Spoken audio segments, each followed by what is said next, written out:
The mist crept into Crystal Cove like a living thing, swirling and coiling through the town's cobblestone streets.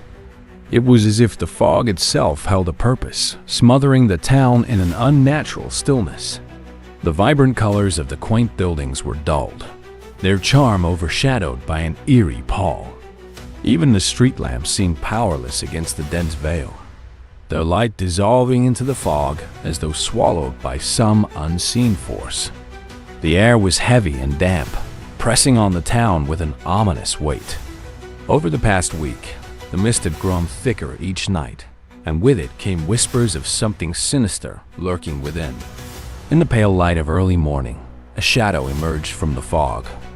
Faint at first, like a wisp of smoke. Slowly, it grew more defined, a humanoid shape cloaked in icy tendrils that shimmered faintly as it moved. Its glowing eyes pierced through the haze, scanning the deserted streets with a cold, otherworldly gaze. The figure left a trail of frost wherever it passed, freezing puddles solid and painting leaves with crystalline patterns. Those who dared to peek through their curtains recoiled in fear, their breath hitching at the sight of the spectral being. The rumors spread rapidly, fueling the town's growing unease. Some said the phantom was the spirit of a vengeful sailor, returning to reclaim a stolen treasure. Others whispered about an ancient curse tied to the sea. Theories ranged from the fantastical to the absurd, but one fact was undeniable. The phantom's presence was very real. Businesses closed early, and families barricaded themselves indoors as the mayor, visibly shaken, tried to reassure the town. "We will get to the bottom of this," he declared during a hastily organized town hall, but his trembling voice betrayed his own fear. While the town succumbed to panic, Velma remained focused. Her analytical mind was determined to find a logical explanation for the events unfolding in Crystal Cove. She spent hours in the local library, scouring dusty tomes and records in search of clues. It was there, hidden in the archives, that she stumbled upon an old leather-bound journal. The cover was cracked and weathered, but the contents were startlingly vivid. The journal recounted the tale of the Frosted Mariner, a legendary pirate ship that had vanished centuries ago in a violent ice storm near Crystal Cove.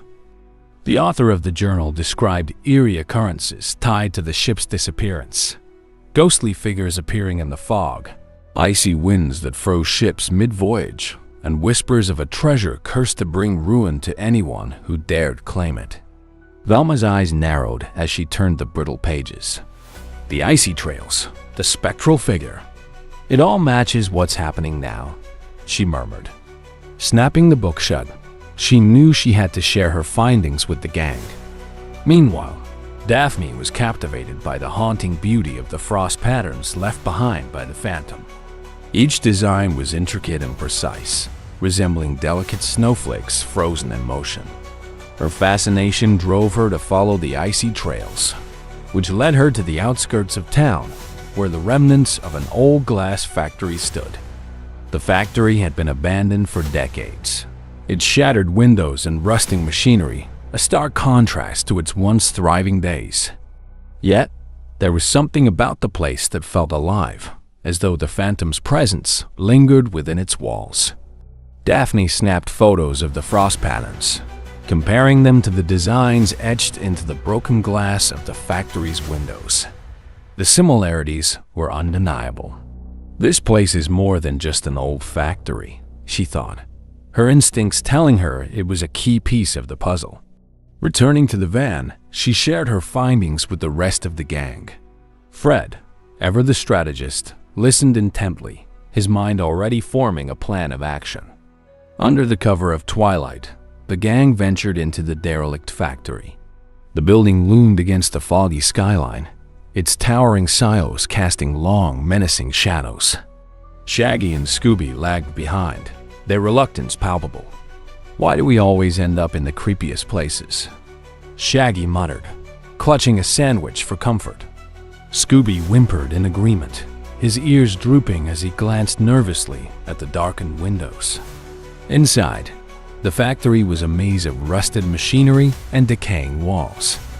Cobwebs hung like forgotten memories, and the faint scent of mildew lingered in the air. As they moved deeper, Velma's flashlight illuminated something unusual frost-covered machinery. The patterns were deliberate, mirroring the designs Daphne had observed outside. These frost trails. They're too precise to be natural, Velma remarked. Someone or something is leaving them intentionally. Their search led them to a hidden door partially concealed behind a stack of crates. Fred pried it open, revealing a dark passage that stretched into the unknown. The moment the door creaked open, a gust of icy air rushed past them, carrying a faint, haunting whisper. "I vote we don't go in there," Shaggy said, stepping back.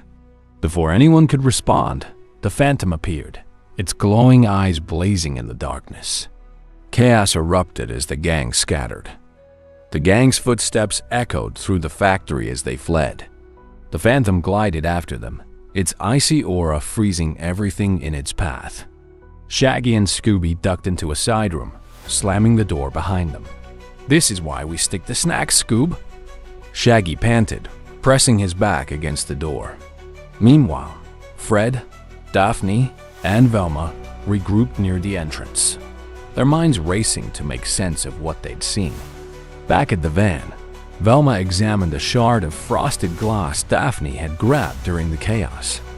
Embedded within the frost were traces of sea salt, further linking the phantom to the maritime legend of the Frosted Mariner. "We need to check the docks," Velma declared. Though hesitant, the gang agreed. The docks, steeped in history, had always been a place of mystery and danger. At the docks, the gang discovered a hidden network of tunnels beneath the boardwalk. The tunnels connected the marina to the glass factory, revealing an elaborate smuggling operation. Crates marked with the Frosted Mariner insignia were stacked neatly, their contents shrouded in secrecy. Velma unearthed a ledger detailing stolen goods and shipments, confirming that the phantom was a cover for criminal activity. Before they could investigate further, the phantom appeared once more, forcing them to act quickly.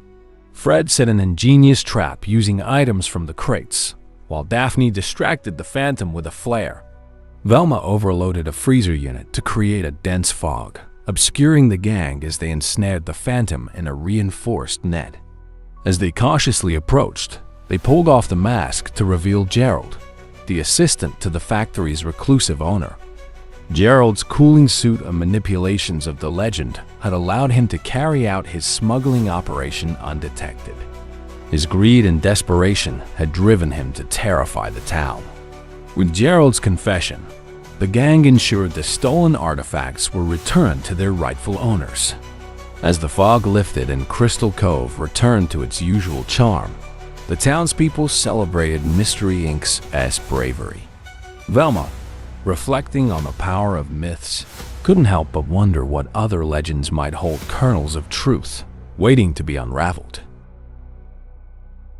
When Evermore Park reopened after decades of abandonment, it seemed to exude an unsettling presence. The park's decrepit attractions flickered with sporadic light, casting eerie shadows across its dilapidated grounds. A thin mist curled around the pathways like ghostly tendrils, enveloping the area in an oppressive atmosphere. When Evermore Park reopened after decades of abandonment, it seemed to exude an unsettling presence. The park's decrepit attractions flickered with sporadic light, casting eerie shadows across its dilapidated grounds. A thin mist curled around the pathways like ghostly tendrils, enveloping the area in an oppressive atmosphere. Scooby and Shaggy hesitated at the gate, but the enticing scent of cotton candy finally lured them inside. Meanwhile, Velma scrutinized the tickets they had purchased, noting strange engravings that hinted at something deeper. Fred and Daphne decided to explore the carousel, its disjointed and eerie rhythm creating a mechanical wail that echoed across the empty grounds. The once colorful horses appeared grotesque in the flickering light, their chipped paint and warped forms adding to the unsettling scene. As they investigated, Velma uncovered coded instructions within the engravings on the tickets. Each clue seemed to point to the House of Mirrors, a centerpiece of the park's darker mysteries. Elsewhere, Scooby and Shaggy, drawn by the remnants of an abandoned popcorn cart, found their brief moment of relief shattered by a ghostly reflection that appeared in a nearby mirror. Their synchronized screams filled the air as they bolted away in terror. Inside the House of Mirrors, Scooby and Shaggy stumbled into a room where a reflection of a grotesque clown with glowing eyes and a wide, sinister grin greeted them. The distorted image appeared almost alive, sending chills down their spines. Meanwhile, Fred discovered an abandoned storeroom filled with rusted machinery and faded documents. Daphne, investigating a nearby area, came across an old, tattered notebook belonging to a former park employee. Back outside, Velma continued decoding the engravings on the tickets, realizing they pointed to a pivotal location where the park's chilling mystery would unravel. Fred regrouped the gang near the Ferris wheel, which creaked and turned slowly, as if propelled by an unseen force. Daphne found a still functional security camera system capturing intermittent footage of various parts of the park. Velma, poring over the notebook, pieced together details of a mysterious accident that had occurred decades ago. The notebook hinted at sabotage and unresolved vengeance. Meanwhile, Scooby and Shaggy, fleeing from their latest scare, discovered a hidden corridor beneath the Ferris wheel, its entrance concealed among rusted beams. In the hidden corridor, Scooby and Shaggy stumbled upon a secret hideout littered with clown costumes and faded newspaper clippings. The clippings detailed a scandalous dismissal of a park employee, Walter Grimm's, years ago. The atmosphere in the hideout was heavy with neglect and bitterness, but the clues were starting to come together. Fred, now fully committed to solving the case, led the gang to the main hall of the park. Daphne found an old projector, which she activated to reveal grainy footage of the park's history, unraveling a narrative of betrayal and revenge. As the gang watched the disturbing footage, strobe lights in the main hall began to flash uncontrollably, casting the room in an unsettling glow. The silhouette of the shadow clown emerged at the center of the chaos, its glowing eyes fixed on the group. Fred stepped forward to confront the figure, but quickly realized it was nothing more than a hologram. Daphne, investigating further, discovered a hidden control panel behind a false wall. Velma followed the wires from the panel, which led her to a trapdoor concealing a secret basement. Scooby and Shaggy, ever clumsy, accidentally fell into a pile of cushions that concealed the entrance. In the basement, the gang discovered the true identity of the shadow clown. Walter Grimm's, the disgraced park employee, had orchestrated the entire operation. Fred unmasked Walter, exposing his elaborate scheme to scare visitors and sabotage the park's reopening. Daphne dismantled the holographic projection system to ensure it couldn't be used again, while Velma explained the high-tech methods Walter had employed to carry out his revenge. Scooby and Shaggy, relieved to find the clown was just a human, celebrated with their characteristic enthusiasm. With the mystery solved, the gang left Evermore Park, reflecting on the strange events that had unfolded. Velma organized the collected evidence, ensuring it would be handed over to authorities to hold Walter accountable for his actions. Fred commended the team's courage, while Daphne lightened the mood with a joke about needing a well-earned rest. Scooby and Shaggy, as always, focused on the feast awaiting them back at the Mystery Machine. As the gang exited the park, its lights flickered one final time before plunging into darkness. The silence that followed was almost deafening, and the eerie atmosphere remained, though the threat had been vanquished. Velma cast a lingering glance back at the park, her curiosity piqued by the possibility that some of its secrets might remain undiscovered.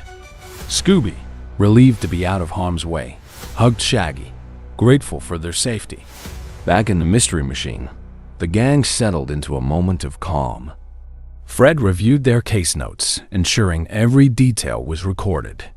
Velma meticulously organized the digital evidence, while Daphne gazed out at the starry night, commenting on the beauty of the landscape. Scooby and Shaggy, oblivious to the moment's introspection, focused on devouring an oversized sandwich they had prepared. The camaraderie within the group felt stronger than ever after yet another mystery solved. A few days later, the team received news of Evermore Park's permanent closure. Fred remarked that it was the right decision to prevent future incidents, while Daphne speculated about what might be done with the land. Velma suggested keeping tabs on the area, just in case any new mysteries arose. Scooby and Shaggy, content with the resolution, hoped their next case would involve fewer scares and more snacks, prompting laughter from the group. As the gang resumed their journey, their focus shifted to new enigmas awaiting them. Fred's steadfast leadership continued to guide the group, while Daphne's resourcefulness and Velma's intellect proved invaluable. Scooby and Shaggy, though often fearful, remained loyal and ready to face the unknown with their friends. Their shared experiences at Evermore Park became another chapter in their growing legacy of solved mysteries. One quiet evening during a camping break, Fred shared his thoughts about their latest case. Daphne added that every solved mystery brought a sense of accomplishment and strengthened their bond. Velma proposed documenting their adventures in a book, capturing the details of their investigations. Scooby and Shaggy, ever practical, suggested including recipes for snacks, sparking laughter from the group. The relaxed atmosphere reaffirmed the closeness of their friendship. However, as the group sat around the campfire, a distant noise broke the stillness of the night. Fred, ever vigilant, suggested investigating the sound, and Velma quickly grabbed her flashlight. Daphne, with a cautious expression, prepared her bag in case they needed supplies. Scooby and Shaggy, reluctant as always, tried to hide behind the van. Yet the group's curiosity and shared determination led them toward the source of the noise, ready to face whatever lay ahead. The sound turned out to be nothing more than the wind rattling an old, rusted sign, prompting a collective sigh of relief. As the gang returned to the fire, Fred declared with confidence that as long as they were together, they could face any challenge. Daphne smiled warmly, Velma nodded in agreement, and Scooby and Shaggy cheered with their signature, Scooby-Dooby-Doo. The night ended with laughter, the gang's unwavering friendship shining brightly as they prepared for the next chapter in their journey.